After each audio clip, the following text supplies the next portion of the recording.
Leo niko hapa, tulikuwa tunawapokea washiriki wa kozi ya NDC Tanzania ambao sasa hivi wako kwenye ziara ya kimafunzo kutembelea wizara mbalimbali ili kuweza kujifunza mambo mbalimbali yanayohusu masuala ya ulinzi na usalama kwa ujumla.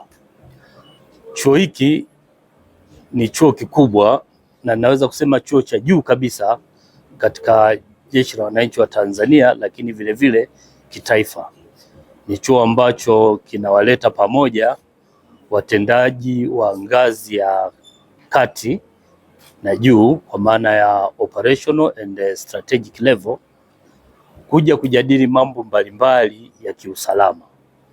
Na mambo wanayoyajadili, of course wanajadili ulinzi, lakini kwa sehemu ndogo sana. Sehemu kubwa wanajadili masuala ya usalama, na tukizungumza usalama ni masuala ambayo yanajumuisha taasisi zote zilizoko hapa nchini. Lakini bahati nzuri chuo hiki kinawaalika na washiriki wengine kutoka nchi za nje, kwa sababu tunasema ukizungumza usalama kwa ujumla ni dunia nzima inatakiwa izungumze usalama. Sasa kama ni dunia nzima, mnatakiwa mjadili kwa pamoja kama dunia. Kwa hiyo tuna wanafunzi wengi kutoka nje ya Tanzania. Na nini wanajadili? Wanajadili usalama wa taifa. Na usalama wa taifa tukizungumza ni mambo mengi. Ni mambo mengi.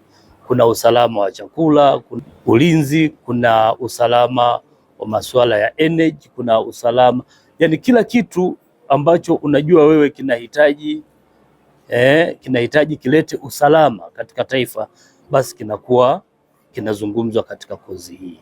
Sasa wamesoma darasani, sasa wanaenda kunakofanyika vitu kwa uhalisia, kuona je, walichokisoma darasani ndicho kinachofanyika huko maofisini.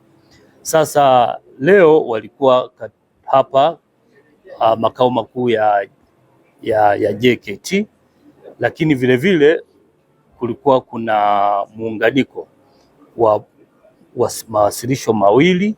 Wasilisho la kwanza lilikuwa linatoka Ngome na wasilisho la pili ni kutoka makao makuu ya JKT.